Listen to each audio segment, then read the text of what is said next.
नमस्कार। आज हम पटेल रिटेल के आने वाले आईपीओ पर बात करेंगे। हमारे पास इसके दस्तावेज हैं, तो चलिए देखते हैं इसमें क्या खास है, खासकर उन लोगों के लिए जो शेयर बाजार में रुचि रखते हैं। समझने की कोशिश करते हैं कि इस आईपीओ में क्या है। तो सबसे पहले ये पटेल रिटेल है क्या? 2008 में शुरू हुई थी ये कंपनी। सुपरमार्केट चेन है और अब तो शायद 40 से ज्यादा स्टोर्स हैं इनके। बिल्कुल, काफी पुरानी चेन है और अब ये कंपनी अपना आईपीओ ला रही है। अच्छा, और ये एक बुक बिल्ट इशू है, मतलब इसमें कीमत पहले से तय नहीं है। ओके, निवेशकों की जो मांग होगी, जो बोलियां आएंगी, उसके आधार पर कीमत तय की जाएगी। समझ गया। Book building.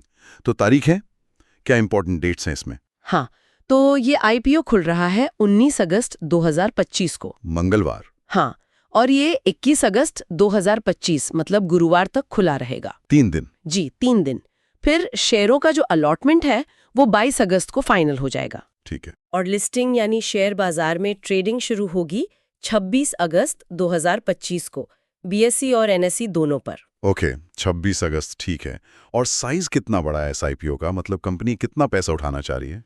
कंपनी का लक्ष्य है करीब 242.76 करोड़ रुपए जुटाना। 242 रुपए 76 करोड़। हाँ, इसमें से ज्यादातर यानी 215.91 करोड़ रुपए वो नए शेयर जारी करके आएगा, फ्रेश इशू जिसे कहते हैं। ये पैसा सीधा कंपनी को मिलेगा। और बाकी के जो करीब 10 लाख शेयर हैं वो मौजूदा शेयर धारक बेच रहे हैं। उसे ऑफर फॉर सेल या ओएफएस कहते हैं। अच्छा, तो मतलब फ्रेश इशू भी है और ओएफएस भी। जी हाँ, दोनों हैं। और हर शेयर की फेस वैल्यू 10 रुपए रखी गई है। अच्छा, तो निवेशकों के लिए प्राइस बैंड क्या है और एक लॉट में कितने शेयर होंगे? प्राइस बैंड तय हुआ है 237 रुपए से 255 रुपए प्रति शेयर। 237 रुपए से 255 रुपए। हाँ, और रिटेल निवेशकों के लिए जो मिनिमम लॉट साइज है वो 58 शेयरों का है। 58 शेयर। तो अगर अपर बैंड पे देखें 255 रुपए पे, तो करीब ये करीब 14,790 रुपए का एप्लीकेशन बनेगा। 14,790 रुपए। ओके। और रिटेल निवेशक मैक्सिमम 13 लॉट के लिए अप्लाई कर सकते हैं, यानी 754 शेयर, जिसकी वैल्यू 1.92 लाख 70,000 तक होगी। ठीक है। और हाँ, एक बात और, जो कंपनी के कर्मचारी हैं उनके लिए 20 रुपए प्रति शेयर का डिस्काउंट भी है। अच्छा, एम्प्लॉय कोटा में डिस्काउंट भी है।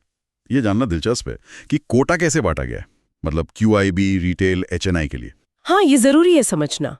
सबसे बड़ा हिस्सा यानी 50% वो क्वालिफाइड इंस्टीट्यूशनल बायर्स QIBs के लिए है। आधा तो उन्हीं के लिए। जी, जैसे म्यूचुअल फंड्स, बीमा कंपनियां। फिर 35% कोटा है रिटेल निवेशकों के लिए। यानी हम जैसे आम निवेशकों के लिए 35%। बिल्कुल। और बचा हुआ 15% नॉन इंस्टीट्यूशनल इन्वेस्टर्स या HNI के लिए है, जो बड़े अमाउंट में निवेश करते हैं। तो 50, 35, 15 का ब्रेकअप है। ठीक है। अब जरा कंपनी के फाइनेंशियल्स पर आते हैं। पिछले कुछ सालों में परफॉर्मेंस कैसी रही है? देखिए, दस्तावेज के हिसाब से फाइनेंशियल ईयर 2025 में कंपनी का रेवेन्यू रहा 825.99 करोड़ रुपए। 825.99 करोड़। हाँ, जो पिछले साल मतलब 2024 के 817.71 करोड़ रुपए से थोड़ा सा ज्यादा है। बहुत मामूली बढ़त है। हाँ, मामूली ही कहेंगे, लेकिन मुनाफे में थोड़ी बेहतर बढ़ोतरी है। 2024 में मुनाफा था 22.53 करोड़ रुपए, जो 2025 में बढ़कर 25.28 करोड़ हो गया। अच्छा, तो मुनाफा करीब 12% बढ़ा है। हाँ, लगभग 12%। और इन्हीं फाइनेंशियल्स के आधार पर जो दस्तावेज हमने देखे, उसमें निवेशकों को लंबी अवधि के लिए निवेश करने का सुझाव दिया गया है। लंबी अवधि का सुझाव, ठीक है। आजकल एक और चीज की बड़ी चर्चा रहती है, आईपीओ से पहले ग्रे मार्केट प्रीमियम यानी जीएमपी। जी, उसका क्या स्टेटस है? हाँ, जीएमपी पर नजर तो रहती है सबकी। ग्रे मार्केट वैसे तो एक अनौपचारिक बाजार है। बिल्कुल। 14 अगस्त की जो खबर है उसके हिसाब से जीएमपी 36 रुपए चल रहा है। 36 रुपए? हाँ, ये पिछले कुछ दिनों से बढ़ा है। 13 अगस्त को 32 रुपए था, 12 को 28 था। तो ट्रेंड ऊपर की तरफ दिख रहा है। बढ़त है। लेकिन ये याद रखना बहुत जरूरी है कि जीएमपी सिर्फ एक इंडिकेशन है, कोई गारंटी नहीं। लिस्टिंग पर असल कीमत इससे काफी अलग भी हो सकती है। सही कहा। जीएमपी पर पूरी तरह भरोसा नहीं करना चाहिए। तो चलिए एक बार फटाफट सब कुछ समेट लेते हैं। हाँ, पटेल रिटेल का आईपीओ 19 अगस्त से 21 अगस्त तक। प्राइस बैंड 237 से 255 रुपए। इशू साइज करीब 242.76 करोड़ रुपए।